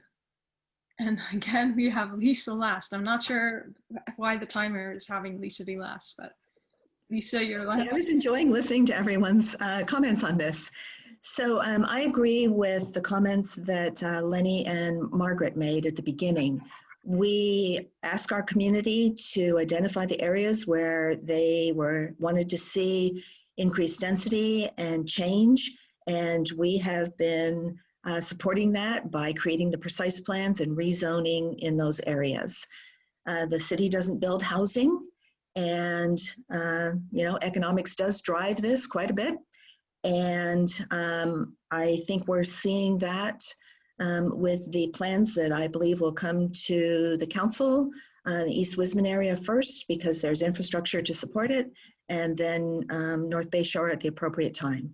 Again, economics is driving a lot of this, but we have a lot of areas where our residents live in single family homes. Some of that will change a little bit, but they're great neighborhoods that people do want to preserve. And so that's what we. Thank you, Lisa. We have another 1-minute question from Raj, which is, will you revise the R3 zoning code to allow higher density construction?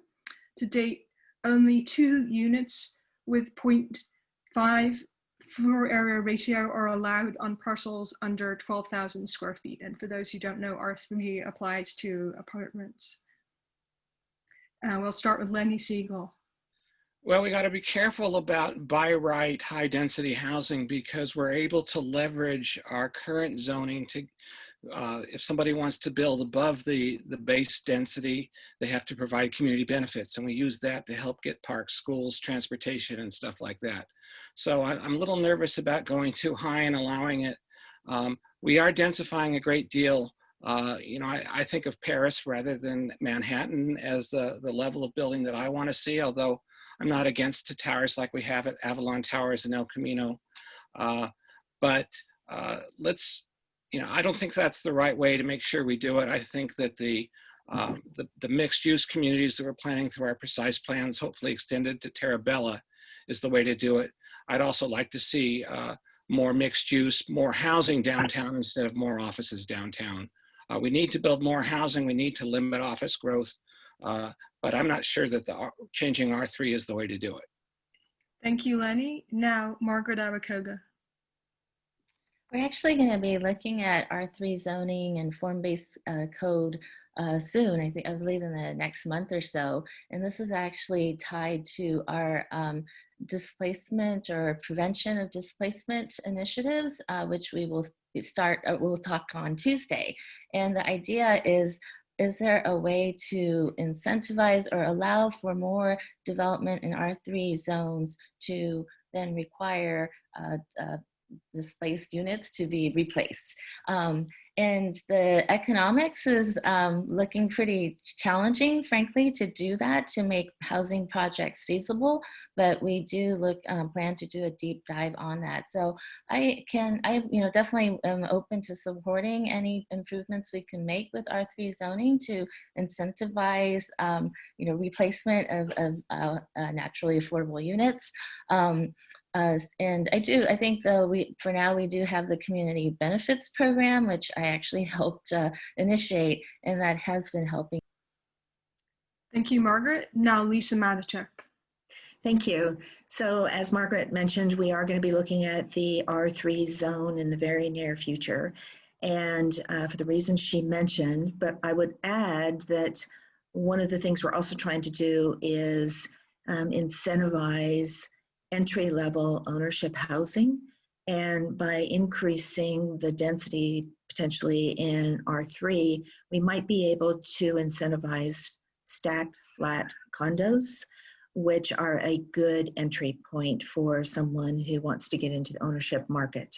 I do support the notion that we have to be careful here because the community benefits we get help build the infrastructure to support the additional housing. And we want to make sure we continue to receive those community benefits. But I think we'll have a good discussion about R3. And it's also something we want to look at to try to address displacement. Thank you, Lisa. Now Pat Showalter. I'm glad you asked this question. Yes, I brought this up when I was on council, the need to reevaluate R3. The truth is most of Mountain View is covered by precise plans, which are tailored zoning documents, and they've worked really well. But there are areas that are covered with R3, and we do need to look at making that more dense. Like Lisa said, we want to have more opportunities for ownership housing. We want to have more opportunities for all sorts of housing because we have a horrible housing crisis. So this is one way to work through it. I think we do need to be very judicious about where we do this. I'm thinking that there are a number of sites along El Camino that are sort of old commercial areas that with just single-story stores that could be redeveloped with multi-story mixed-use developments that would be very nice. Thank you, Pat. Now Paul Rose. Thank you. I do support denser R3 housing and that zoning. And I think it's another example, as Pat pointed out here, of the council moving very, very slowly on things that it should have done years ago. So 4 years ago when she was on the council was considering this, and right here before the election, they're going to try to shove it in, try to do the right thing right under the wire. And we need a council that's more proactive, that moves faster, that responds to our community's issues, not 4 years later, but when they start to arise. And so that's something I think we really need to bring to housing, is a proactive council approach to fixing the high cost of housing here across the entire economic spectrum. And without a proactive approach from the council, we're going to continuously have these problems and we're never going to get ahead of the issue. And so we need to do more here, and we need to move quickly on this issue, and we need to get ahead of it, because for too long it's been a losing battle for our community. Thank you. Thank you, Paul. Now Jose Gutierrez. Thank you. I agree with what Margaret Avekoga, Lisa, and Pat mentioned. But I'd also like to mention that it's not that it's a losing battle because the council's not able to respond enough or quickly enough to these issues. You've got to look at it from a more complex position. There are vested interests between developers and city governance.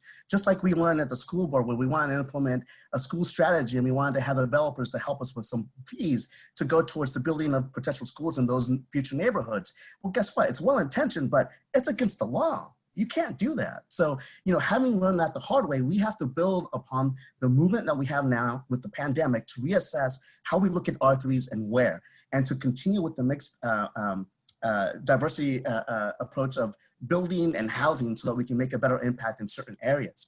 But that comes with understanding the issues and understanding the limits of what you can actually do and what you can't. Thank you. Thank you, Jose. Now, John Lashley. Thank you. I support allowing densification of R3 zoning in the case. The question I ask myself is, can we do it while avoiding displacement? Or housing would be displaced residents. As was brought up, the question of by right development is very tricky and interesting. It requires careful study of our planning, health, and building ordinances. So it is possible, cautiously, and I would consider it only in the case where we can have deep studying and careful community feedback that we have our ordinances right. I'm not averse to moving slow and getting feedback from our community, building that public trust while we go. I support revisiting our precise plans in general, if you could forgive the pun, and creating robust community involvement in which we can get our precise plans updated with our community's desires. But yeah, I support precise planning in general. Thank you, John. Now, Sally Lever. I think that greater density in some instances in R3 does make sense. And as Lenny mentioned before, the conversion of commercial sites doesn't displace anyone. I think that the production of ownership homes and that possibility is a great goal. But where we've seen that lead to in Mountain View has been displacement of renters and oftentimes displacement of our essential workers. So I think we need to be very focused on that. And it's very, very clear that what we are lacking production of is affordable housing at all levels. And that's what I think we need to keep sight of. And I want to just mention that I hope that all the voters who are listening are looking at the sources of funding in this election. It's clear that developers have a very vested interest here. Thank you, Sally. And last, Alex Nunez. This is definitely a deeply personal issue to me because I have worked with many of the residents who have been at risk of displacement and who have had development notices posted outside of their homes and have not known what they're going to do and where they're going to live. And it is not just a matter of justice and economics, but it also is sustainability.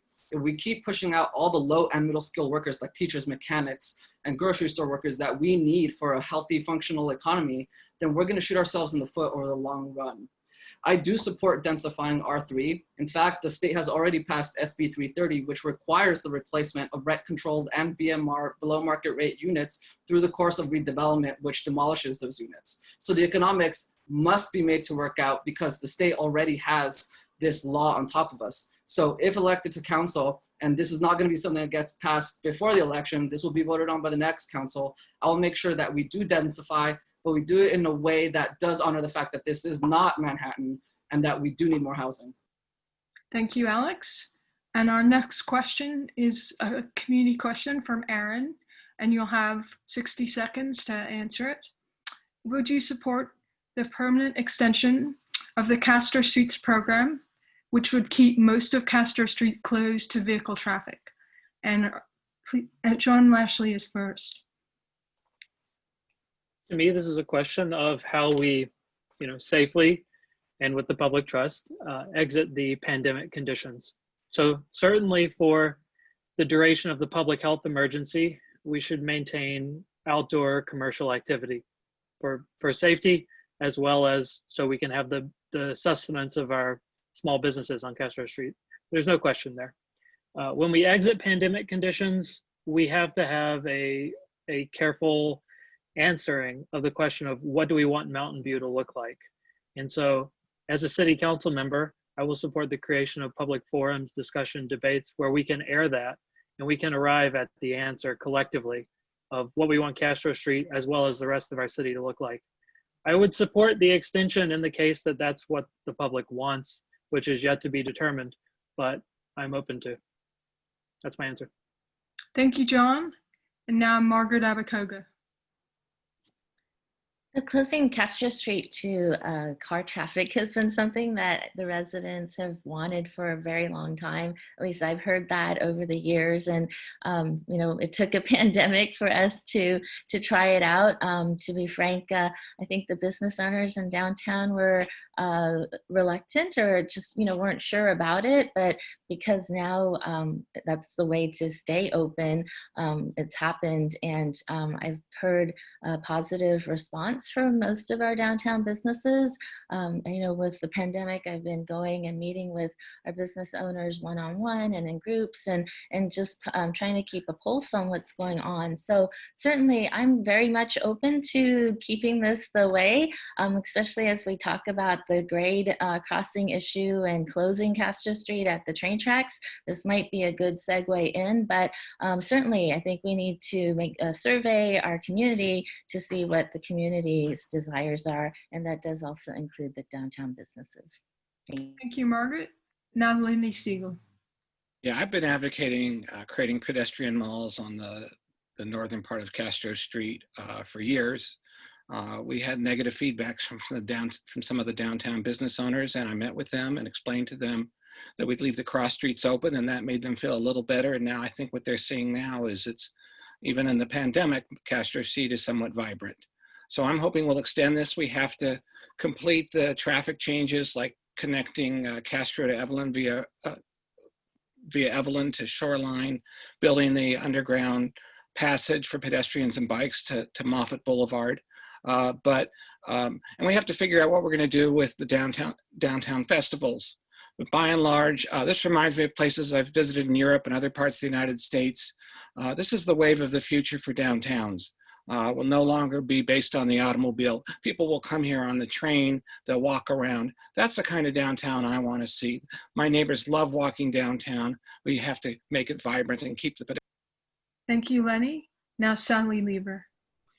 I think that this is something that we have to continue to fine tune and observe and see how it's working. I think that it's keeping most of the businesses at a barely surviving level. And there are maybe 3 to 4 establishments that are bars that seem to be very active. But I think we have to look at what works for everyone and how we can have more use of the flexible zone. We also have to keep tabs on the impact of bicycling through the city. And looking at accessibility for fairness and meeting the law. The way that things are currently constructed, it is not accessible to people that use wheelchairs. And so I think we need to look at what's a good optimal situation for everybody involved and for the retail stores as well as the bars. Thank you, Sally. Now Paul Rose. Thank you. I do support the extension of the Castro Street program. And I want to focus just about how this was implemented.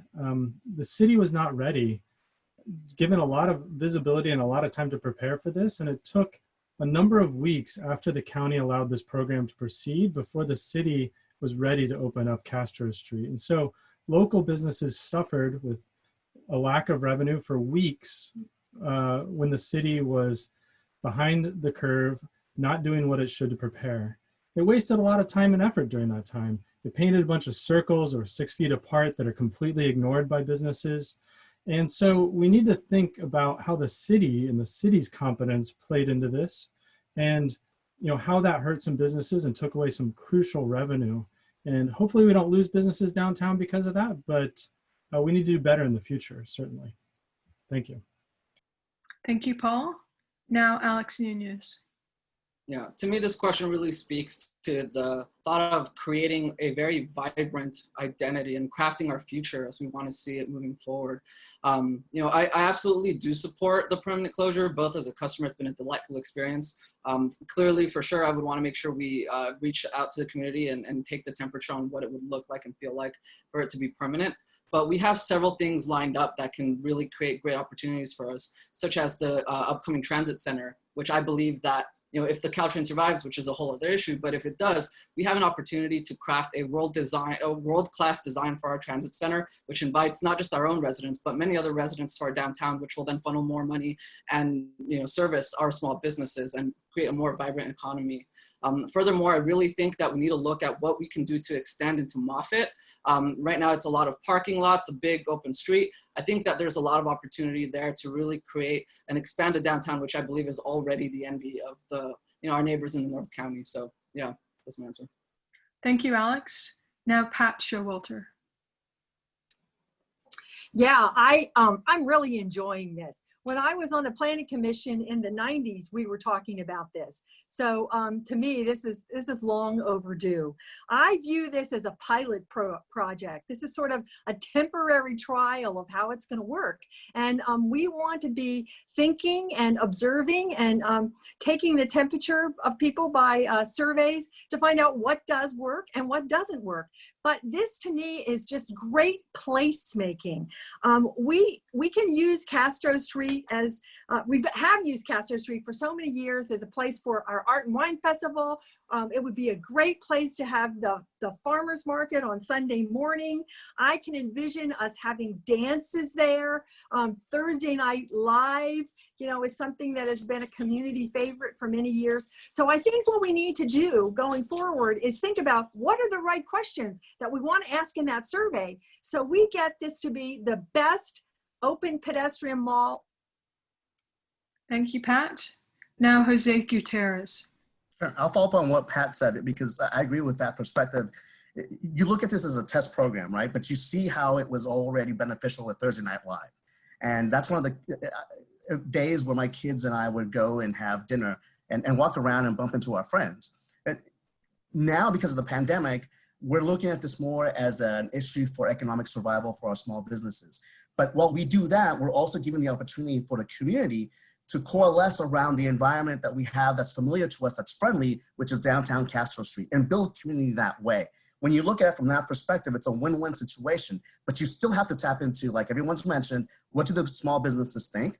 And what does the community around us think now more than ever? Because if we have that type of relationship with said membership, then you've gained the trust of the community to make the right decision in the end for what Castro can look like.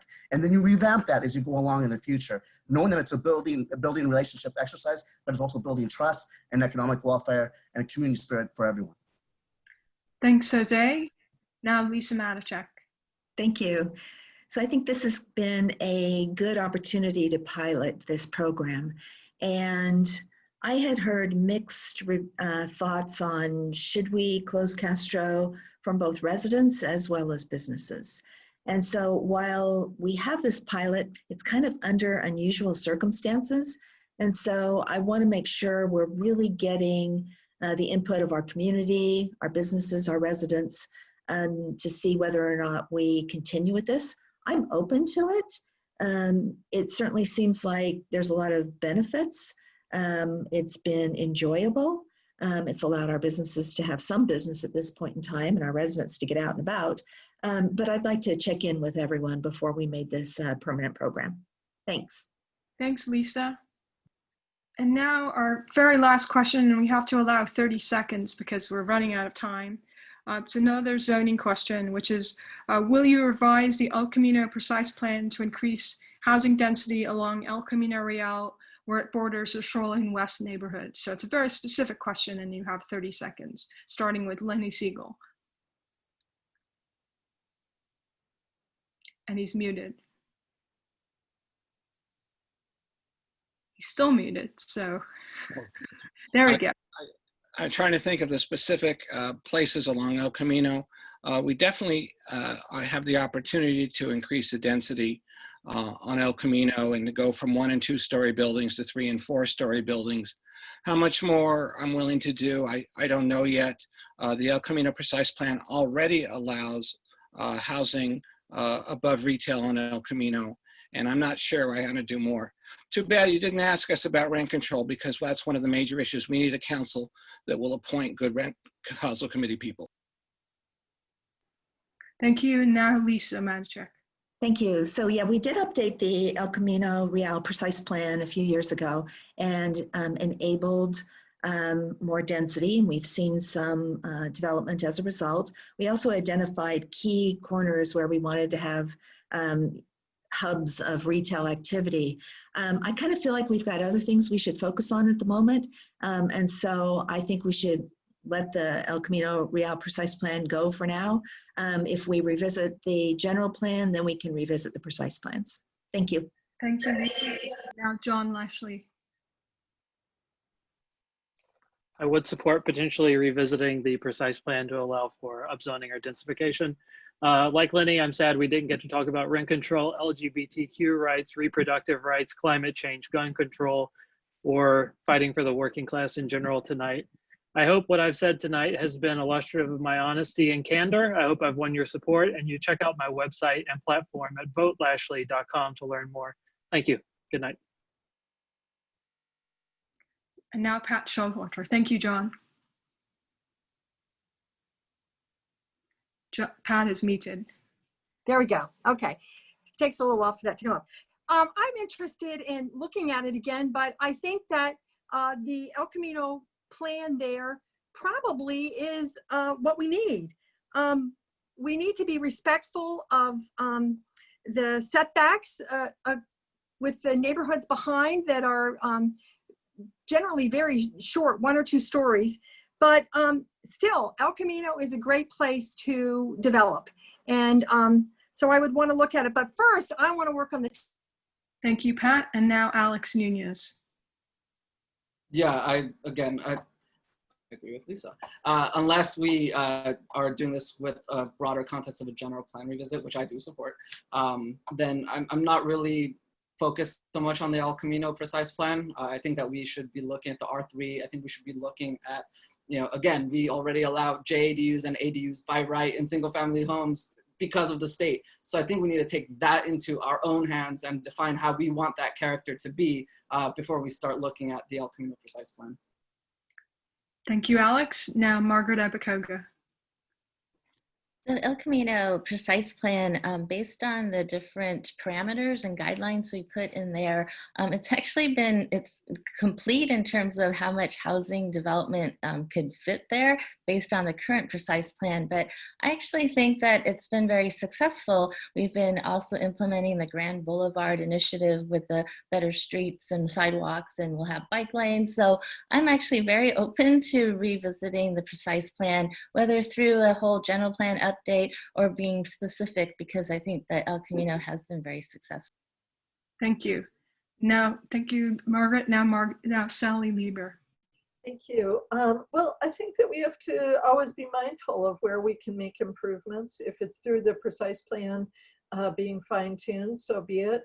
There have been proposals that have come up that I was opposed to because I thought they would have a negative impact on the community. And those were things like the car wash that was proposed for Castro and El Camino that would have resulted in noise in the neighborhood. And so I think we just have to constantly look at quality of life and be good at it. Thank you, Sally. Now Paul Rose. Thank you. I do support revisiting this plan, and I think it's indicative of how the council has been approaching housing and how it's failed there, in that they are too obsessed with individual projects or the zoning of this piece of land, and meanwhile they're spending hours discussing one project while losing sight of the fact that cost of housing continues to radically go up. And so we need the council to focus its time on fixing the real issue, which is affordability for everyone community-wide. Thank you. Thank you, Paul. Now Jose Gutierrez.